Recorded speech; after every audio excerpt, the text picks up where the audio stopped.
It was once home to all life on Earth. The ocean still holds around 4 in 5 of all living things.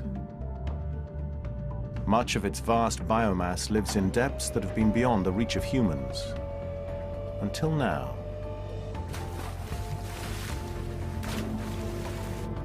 Deep sea technology has revealed a world of wonder.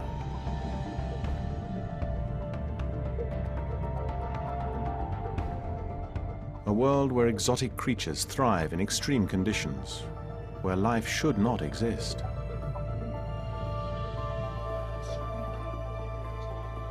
But pioneering exploration of this new frontier has also revealed a fragile, vulnerable world that we waste at our peril.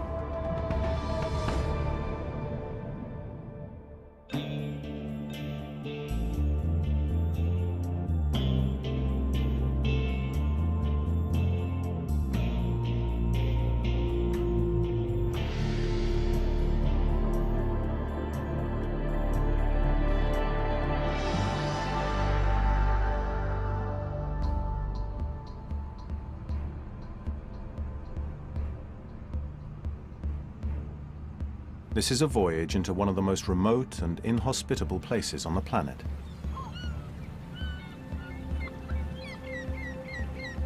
A kind of undersea volcanic hell.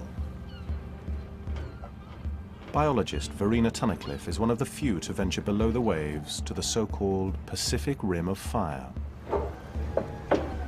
There have been more missions to the moon than to this region that's also the deepest place on Earth, the Marinara Trench.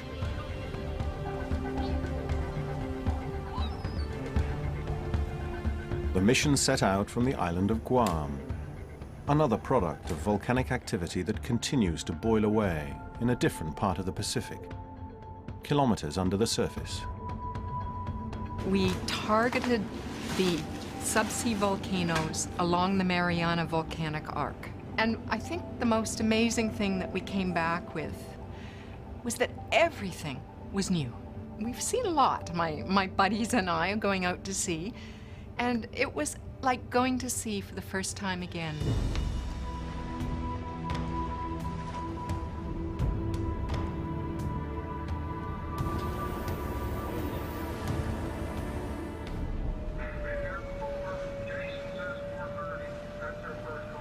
The mission would not have been possible without a state-of-the-art, reinforced submersible.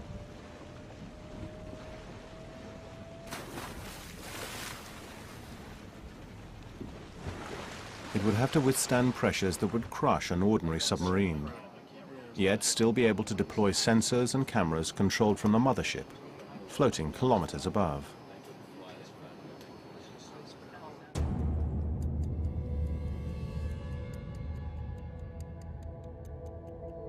The Marinara Trench was created by the collision of the Pacific and Philippine tectonic plates. Immense pressure plunges the fractured undersea crust into the Earth's fiery mantle, creating a massive fissure some 11 kilometers deep. A range of undersea mountains and volcanoes loom behind it.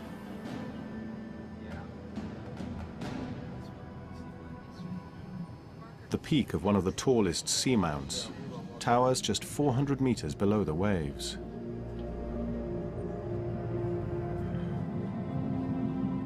The submersible's light soon pierced the gloom that sunlight can never reach.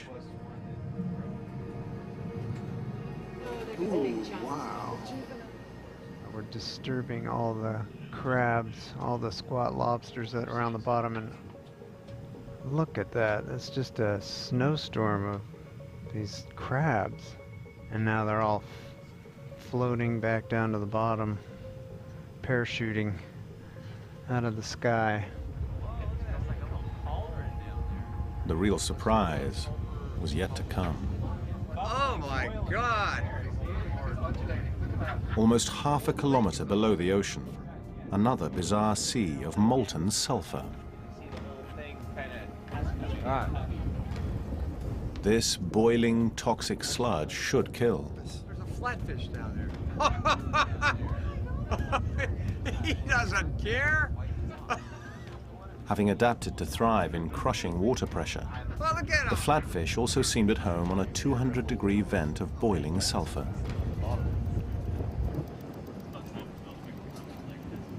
Spongy liquid. Oh, look, you've got liquid coming off around it.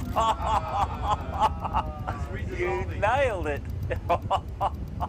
Look at that. That seemed pretty solid, didn't it? A crab waded into the molten sulfur. Let's have a look. Poor guy. Is he going to make it? He deserves a medal. Wow. That dude is tough. It's hard to imagine a more inhospitable place. Yet the searing, sulfuric seabed was buzzing with life. You realize the bottom is absolutely covered by these little flatfish, and they're just flapping all over. It's like little butterflies all over the bottom. The secret of what sustained the thriving community was soon revealed. I want to make a note that a dead fish just landed on the bottom. It was a mid-water fish. Well, that's the third one I've seen now in a while. It's not the flatfish, it's the ones from the mid... Oh, look at that. Toxic plumes from the sulfur vents nearby seemed to act as a natural trap. There's one. While the flatfish had adapted an immunity to the toxic volcanic streams, so-called midfish living at higher levels were poisoned as they swam through the rising chemical plumes. They sunk to the bottom, feeding the flatfish and other amazing animals thriving in an undersea hell. It was amazing, the density of them. I don't think anybody's ever seen fish in that kind of density around hot vents before, and a brand new species.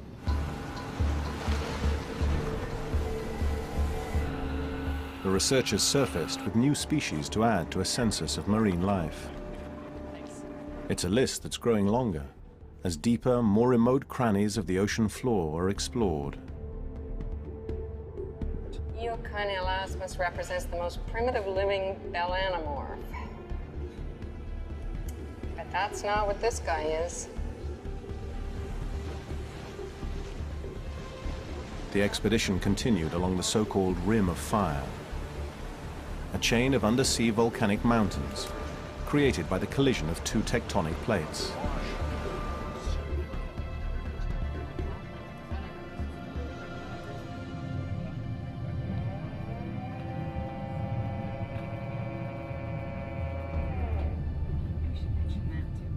The buckled, warped edges of these colliding segments of the Earth's crust sustain a stunning array of creatures, kilometers deep.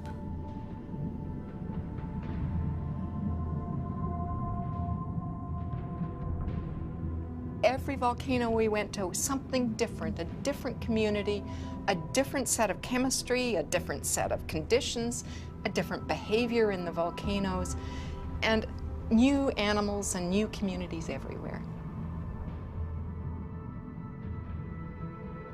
It wasn't just the amazing variety of sea life that the science team wanted to explore. Marine geologist Bill Chadwick was hunting for an erupting undersea volcano that would dwarf the steam vents and sulfur plumes. So what's next? Go up to fault shrimp. It seems like every dive is a little more exciting than the last, so I'm kind of looking forward to the next few days. Much like a deep-sea fishing expedition, the scientists waited, hoping to hook a monster. Yeah, well, once you know the scale of that, yeah. We're over the summit, going down, and we started seeing the edge of this giant plume. Yeah, on the right, in the lower right there. That's it right there, huh? The violently shaking camera told them this was no ordinary vent. Cool. Wow, look at that. What a great view. This is the first time anybody's seen this. Oh my God, look at that. Whoa! Holy moly. Wow. Look at that red. Holy cow! Last night, you know, it's just jaw-dropping, and the seafloor shaking, and there's lava coming up in the vent, and there's exploding gases, and rocks are being shoved out of the way, and you know, everybody is just going, whoa! So not only are we learning about how these eruptions happen and how they affect the environment, but it's just incredibly exciting research to witness. So that makes it really fun. It was a geological coup, the first continuously erupting undersea volcano ever seen.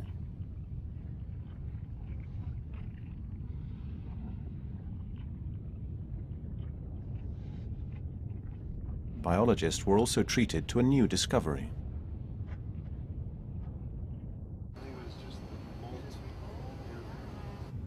On Northwest Rhoda, there are 2 species of shrimp. One of them is a brand new species, and this particular species has done incredibly well. There's very little competition. Nobody else wants to live there, and yet there's a lovely food source. And so perhaps they've become cued to those volcanic emissions that other species hate, that kill them, and yet they go, aha, a whiff of sulfur, and I'm going to go down and follow that sulfur cue. Oh, got a few in there.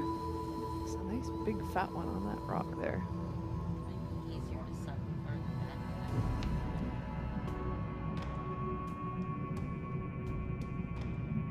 Gathering samples and recording new species, such expeditions are shedding new light on a relatively unknown world.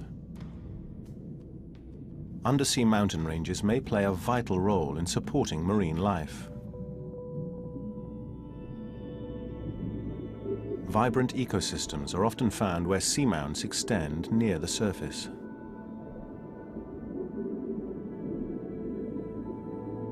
Nutrient-rich waters rise up the slopes to support everything from coral reefs to teeming schools of fish.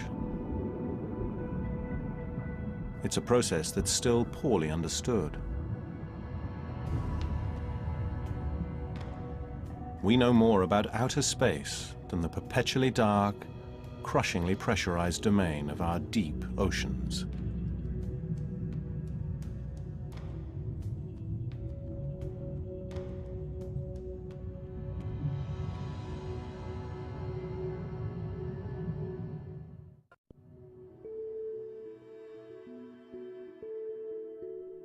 Alexander the Great is said to have used an inverted glass jar to dive the Mediterranean in the 4th century BC.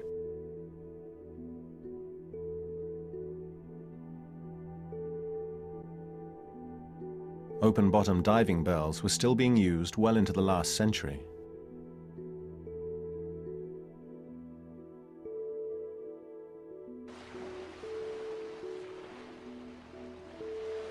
The pioneering invention known as the bathysphere appeared in 1920. In 1934, the 2.5-ton steel ball was lowered to a depth of 923 meters. Those inside returned with fantastic reports of creatures that glowed with their own light. People were skeptical. In 1960, a more advanced submersible carried Don Walsh and Jacques Picard 11 kilometers below the sea into the deepest point on Earth, known as the Challenger Deep. They stayed there for 20 minutes. No one has been back since.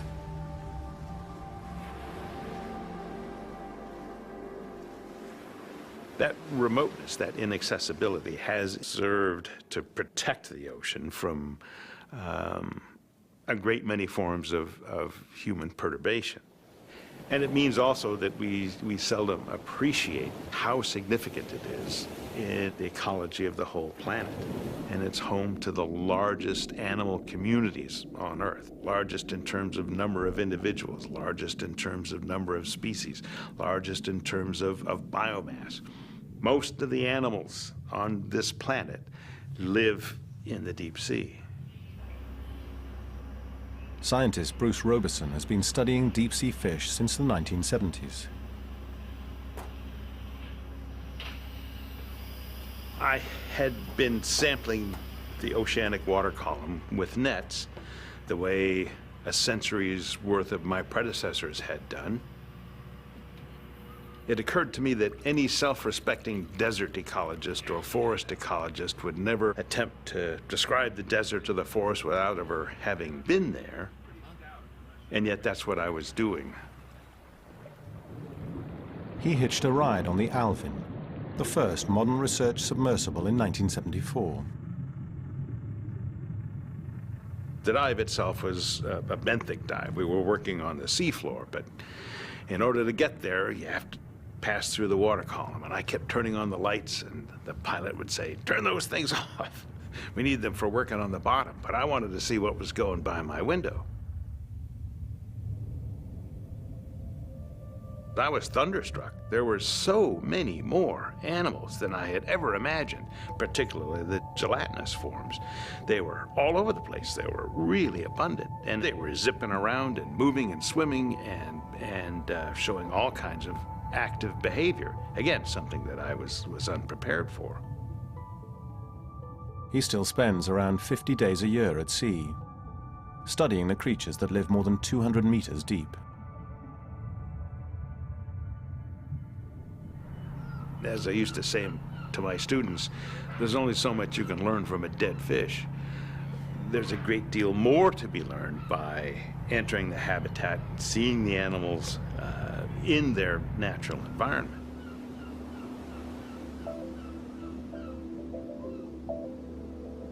The North Pacific coast, just south of San Francisco, is an ideal place to start any deep water expedition.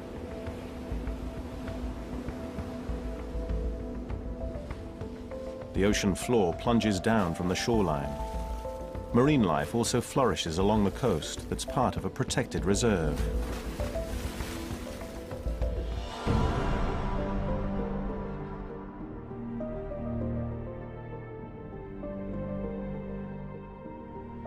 It seems that every trip leads to another new discovery.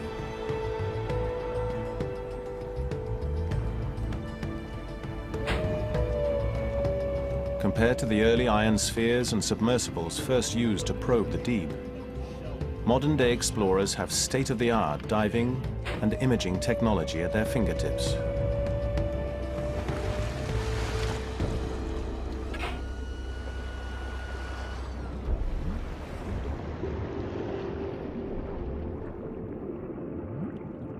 On the way down, the submersible passes through the upper waters, home to familiar species like sardines, sharks, and everything between. Sunlight and oxygen support life in this upper zone.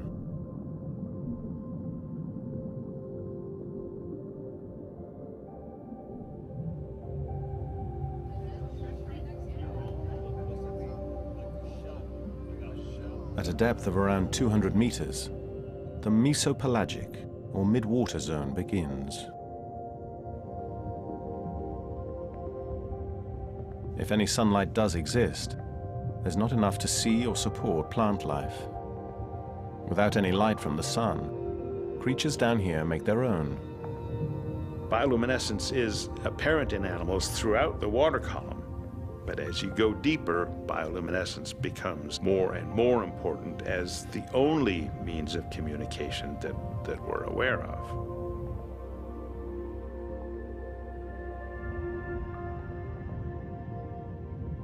The few creatures that can't produce their own bioluminescence harness bacteria that do.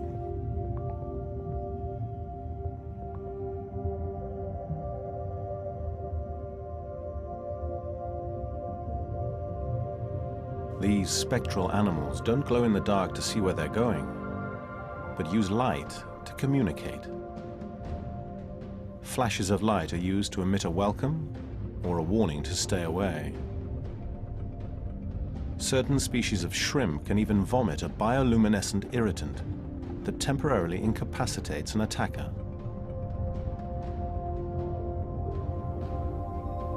My colleague Edie Witter says that Looked at objectively, bioluminescence is the most important communication form on Earth. And I'm sure she's right because of the vast numbers of plants and animals that create light in order to communicate with one another, to avoid predation, to attract prey, and for all kinds of other interactions.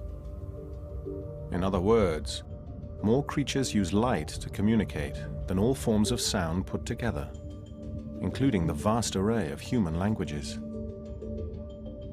Bioluminescence is just one of many ingenious adaptations animals have evolved to survive and thrive in the deep sea.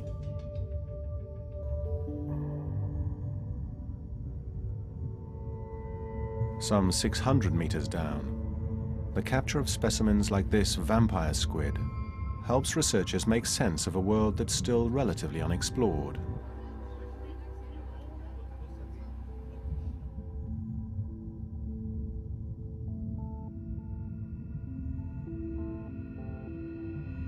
But other deep-sea creatures are not so easy to capture or explain.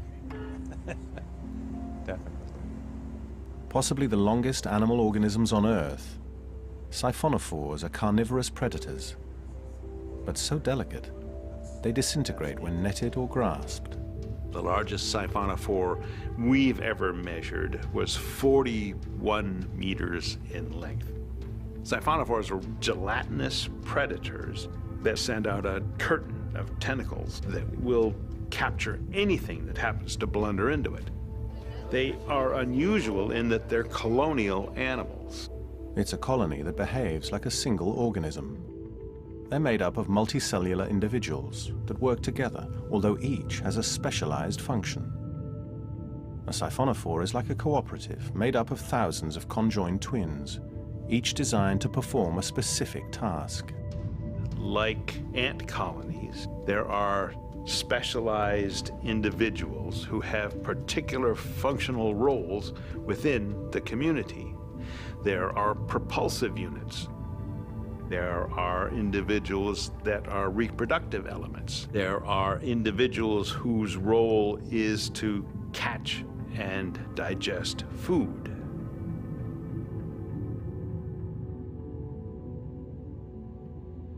Nothing like it can be found on land. Experts can't decide how to classify it. Do you treat it as a colony? Do you treat it as an individual? Or do you think of it as some sort of superorganism, which is often the fallback position? Well, it's special. It's not like anything else. We'll call it a superorganism and leave it at that. Other creatures that live alongside these superorganisms have also evolved superadaptations to protect themselves from lethal stings and to feed off those that can't. Macropinna is a little fish that we have known about for a great many years from net-caught specimens. When we first came across one, we were astonished to see that there was a transparent shield over the top of its head. Every specimen that I'd seen was drawn without transparent shield. We were well aware that they had tubular eyes that looked upward, and it always puzzled me that they seemed not to be able to include their mouth in the field of view of their upward-looking eyes. And how can you feed effectively if you can't see what you're eating? Well, as soon as we began to observe these animals in their natural habitat, everything came clear. And we've been able to determine that the eyes are capable of rotating from their upward-looking position to a forward-looking position. And these animals probably swim along beneath large siphonophores. When it sees something in the tentacles, it rotates the body and the mouth upwards, grabs the food, rotates the body back down, and proceeds down the linear smorgasbord of food that the siphonophore provides. The transparent shield protects them from the stinging cells in the tentacles of the siphonophore that they're swiping food from. The paradox of how that fish could see to eat was suddenly resolved by the fact that we could enter its habitat and watch it firsthand. We have been able to bring 2 specimens of Macropinna alive to the surface to confirm the observations that we'd made with the ROV. It's important to be able to make measurements in the lab that confirm what you see in the ocean, and vice versa. If you do laboratory experiments, it's very important to be able to confirm your results in the natural habitat. But not today. It seems the Macropinna is also far too evolved to fall for a human trap. Deep-sea expeditions have revealed a magnificent array of animal adaptations, and they've probably only scratched the surface. We don't know what we don't know, that's for sure. We suspect that there's a hell of a lot we don't know, and we can categorize it, but there are only a few places where we could say we have even gotten a good start.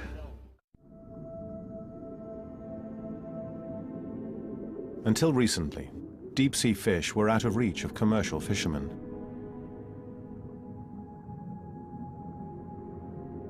Fish in shallow and coastal waters were easier and cheaper to harvest.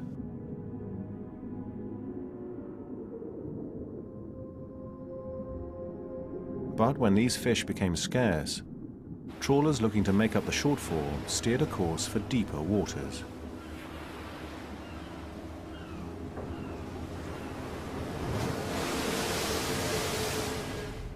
With little idea or regard as to what damage might be done, nets were dropped and dragged up to 1 kilometer below the waves.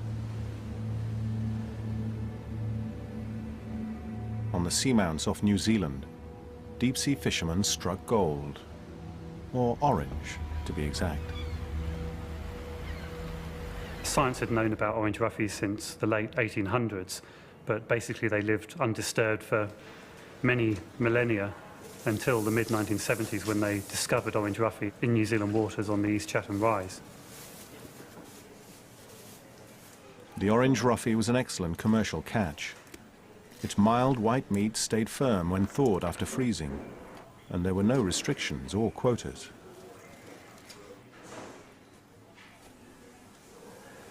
When other concentrations of orange roughy were found in the Pacific, Indian, and North Atlantic, fishing boats plundered the orange bounty.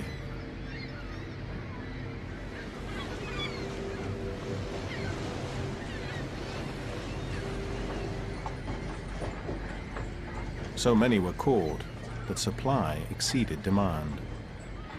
Tons of orange roughy were dumped into landfills.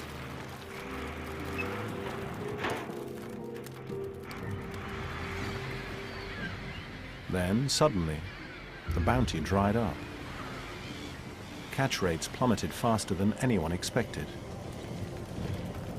Smaller economies like New Zealand looked to protect valuable roughy fisheries by setting quotas.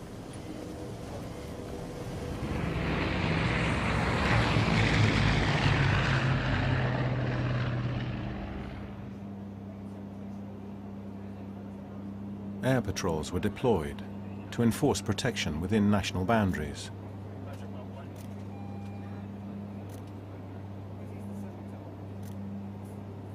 Despite moves to regulate orange roughy fishing, numbers continued to plunge towards collapse. All of a sudden, those who plundered the orange roughy without regard for potential consequences wanted to know more. There was a very steep learning curve for science in the 1980s, and it wasn't until the late 80s and the early 1990s that we began to discover important aspects of their biology. Profits had been more important than regard or respect for marine biology.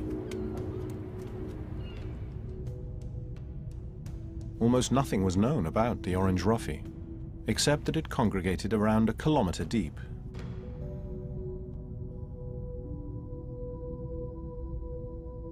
Quotas were based on what was known about fast-growing, shallow water species. It was a devastating assumption. The average adult orange roughy turned out to be much, much older than anyone expected. So the way we actually age them is to use bones in their body, and The bones in their body, they're like trees, and trees have growth rings. And fish bones will actually do the same thing. And so we can use it to measure how old they are. The bones that we choose to take are the ones from their inner ear, which sit just behind the brain. And we take them out, and then we section them, and then we actually have to put them under a microscope to see the rings. Okay, so what do we got here? This is one of the Cordella ones. We started looking at the ear bones in the late 1980s. And that came in and showed them to live to 100 years or more. And that actually generated a lot of controversy when it first happened. 47's a faint one, 48, 49, 50, and possibly a 51st one right on the... Fishes often live 20, 30 years. But the idea of a fish living to 100 years was unheard of at the time. Fish that had lived for 100 years disappeared overnight. The orange ruffy was being killed off much faster than it could reproduce. Other fish with shorter lifespans might have been able to survive the slaughter, natural reproduction replacing those lost to the nets.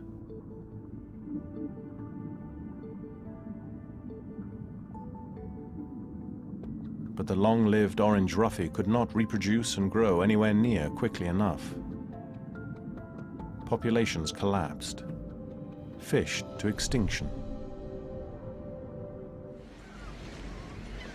By the time quotas and bans were introduced, many orange ruffy populations had already disappeared.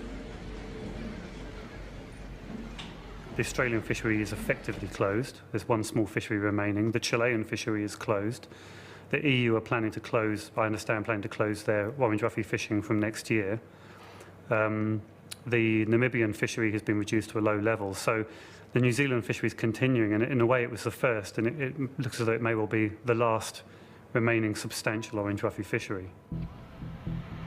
New Zealand has closed fishing grounds and drastically reduced quotas in the hope of stopping and even reversing the damage. But many believe it's too little, too late. Others, like marine biologist Boris Worm, are more hopeful that responsible management can make a difference. I don't think it's too late to change things, and what gives me hope is that increasingly we see where people are doing a good job and where they're trying to manage things sustainably. We see recovery of fish stocks, we see rebounding both close to shore and on the high seas. Swordfish stocks in this region, for example, have been increasing recently due to good management, and that's really a sign of hope.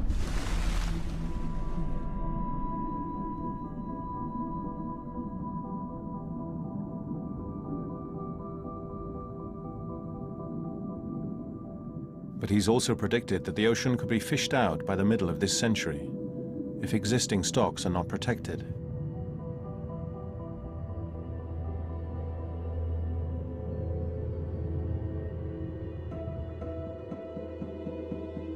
Those who've studied the effects of industrial fishing are also concerned with the environmental damage wreaked by deep-sea trawlers. Nets dragged over the sea floor can also damage the habitat that harbors fish and countless other creatures.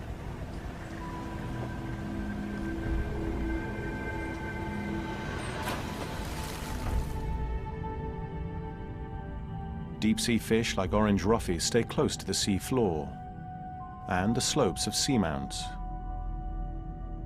Heavy nets are dragged over the surface to catch them.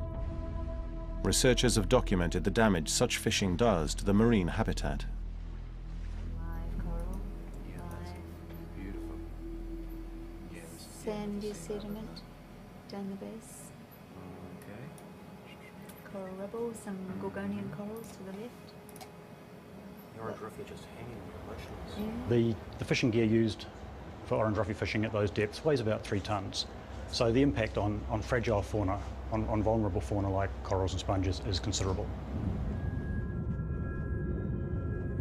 In the hunt for orange ruffy, heavy nets were dragged over vast swathes of ocean floor.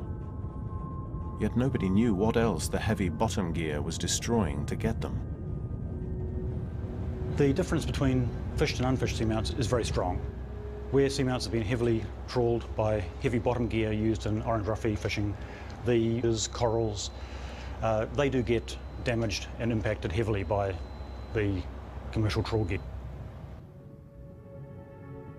Like the orange roughy, seamount slopes deep below the ocean take a long time to develop. Once damaged, corals and sponges that have taken hundreds or even thousands of years to grow may never come back.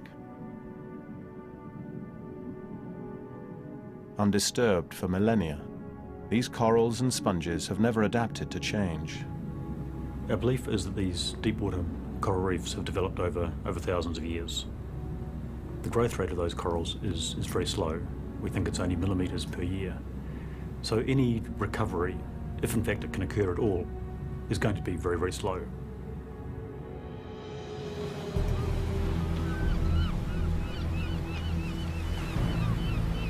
The devastation wreaked by the orange roughy fishery is a stark example of what can happen when the deep seas are exploited in ignorance and greed.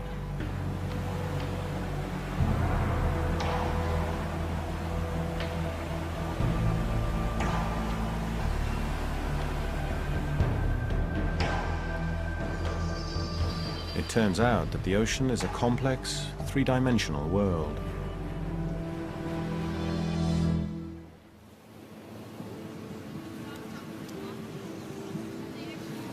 If the creatures of the deep could study us as we study them, they would probably think that our waterless habitat is impoverished, barely capable of sustaining life. Exposed to extremes of light and temperature, we are mere bottom crawlers, gravity's prisoners, condemned to live in 2 dimensions on the floor of our atmospheric sea. In contrast, the deep sea is a far more hospitable place for life. A stable world without limits, where most creatures will never encounter a solid surface.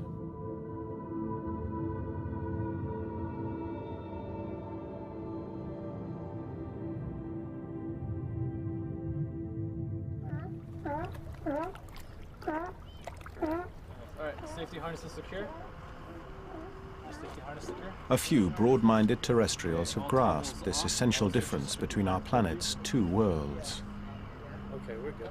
One of them is engineer and undersea explorer Graham Hawkes. We're just not accustomed to thinking 3-dimensionally, so I think we take our terrestrial view of things and imprint it on the ocean. So our view of the ocean is it has this surface and it has this surface. And if we can move on that one and travel between them, we're done. But this 3-dimensional space, that is this planet. 94% of life on Earth lives in there. Some of us think we have to learn to move and master that 3-dimensional space as the animals have. I mean, if you look at the sea lions here, they don't open valves and sink up and down and then try and catch a fish on the way. They zoom.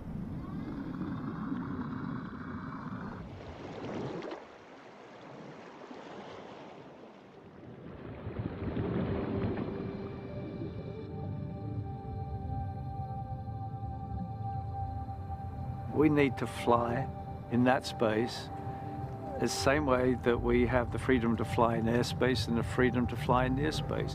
This is no different. For some reason, it's taken 100 years since we first flew in airspace to fly in blue space. And I can't explain why it took that long.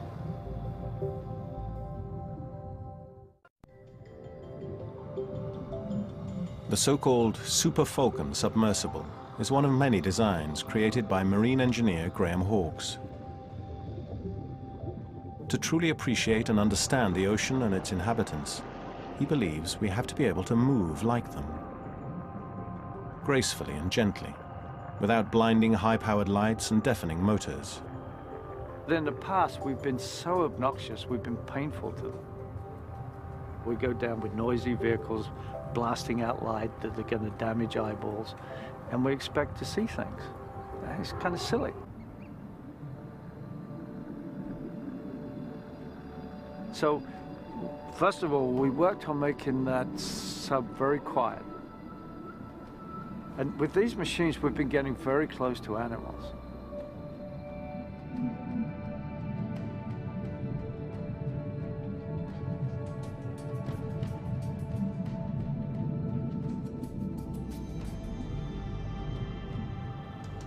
And then we've learned to put actually low power, we call it mood lighting, around the submersible.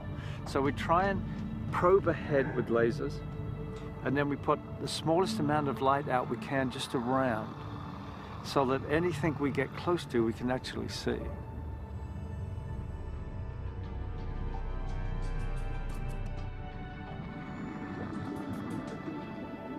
I think you're going to find in the future the machines we build in the ocean are elegant, beautiful, quiet, far more compatible with that environment, and quite comfortable for a whale to be swimming alongside one of our machines just flying alongside. I mean, that's a dream, when we can bring these machines close to these big animals and they're comfortable with us.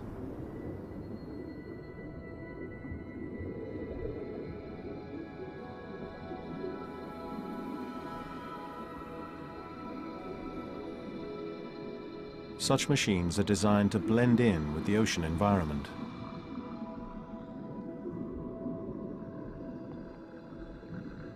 Allowing us to interact with the creatures that live in this multi-layered, multi-dimensional world.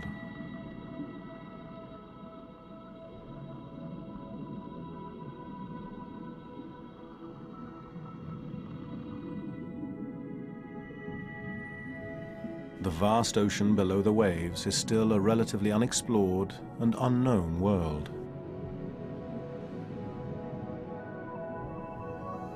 Yet ocean research receives just a tiny fraction of the resources lavished on that other great frontier, space. The question of why we spend more money in space and not the ocean, it doesn't make any sense to me whatsoever. Our whole future of mankind depends on understanding and working with the oceans. The oceans hold all of the minerals, food, energy, and space for expansion of the human race for the future. Not near space. Near space, it's a sterile vacuum. A great view. What else? Our planet is largely covered by ocean, a complex system that regulates all that we need to live and breathe. It's a system we're only just beginning to understand. If scientists are right about its importance to our future, there is no time to waste. It's not just the future of humanity that's at stake, but the wonder of life itself, the compelling, unexpected discoveries that connect our two worlds.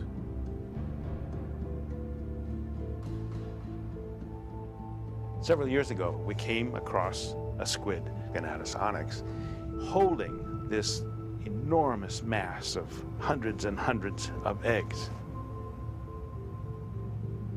There was no known case of parental care by squids anywhere. Subsequently, we learned that this period of brooding can last from 6 to 9 months. During that period, she doesn't feed while she guards the babies. Once they all hatch out, then she's done with her job and she can die as all other mother squids do. This is the first example of parental care by squids anywhere. There are so many things like this story going on in the deep ocean that we are as yet unaware of. And if the changes that we're making to the ocean prevent us from ever learning those things, if all that were to disappear before we even have a chance to learn about it, then it would be a tremendous loss for us all.